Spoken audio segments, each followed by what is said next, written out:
என்னென்ன மீட்டிங் நடத்திருக்காரு இந்த நேரத்தில் வந்து நீங்கள் பம்பரம் போல் சுழன்று. இப்போது ஃபார் எக்ஸாம்பிள் இன்னொரு ஆங்கிள்லேருந்து இதை பாருங்கள். இந்த ஊட்டியில் வந்து இந்த 4 நாள் இந்த படப்பிடிப்புக்கு பதிலாக சென்னையில் இருக்கக்கூடிய மாவட்ட செயலாளர்களோட சிஎம் கூட்டம் நடத்தினார். இளைஞரணி கூட வந்து கூட்டம் நடத்தினார்.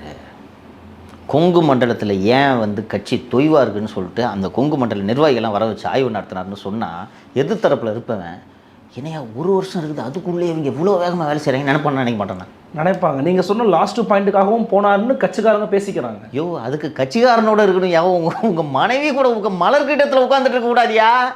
சரி, ஊட்டியில் வந்து கட்சி நிர்வாகிகளை சந்திச்சாருன்னு செய்தி வந்துச்சு. செய்தி வரல, பட் இன்ட்ராக்ட் நான் பண்ணாங்க கட்சிக்காரங்கள்ட்ட பேசும்போது. இல்லை எதுக்காகவும் போயிருக்காரு சார் அப்படின்னு சொன்னாங்க. அவங்க சொல்லுவாங்க செய்தி வந்ததா?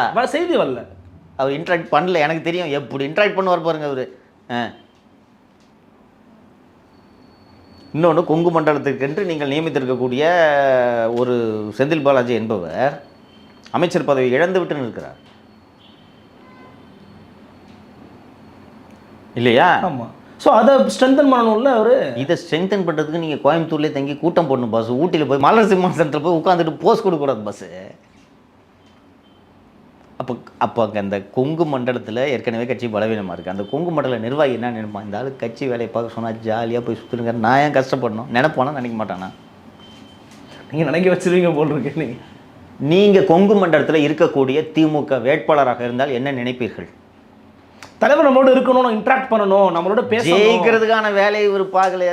தனியாக நின்னாவளாவது நம்ம ஜெயிக்கிறதுக்கு வாய்ப்பு இருக்குது. இப்போ திருப்பி பிஜேபி ஏடிஎம்கே சேர்ந்துட்டாங்க. கொங்கு டஃப், இந்த எண்ணம் வருமா வராதா? ஏன்னா அங்கே பிஜேபி ஏடிஎம்கே 2 பேருமே ஸ்ட்ராங்கு.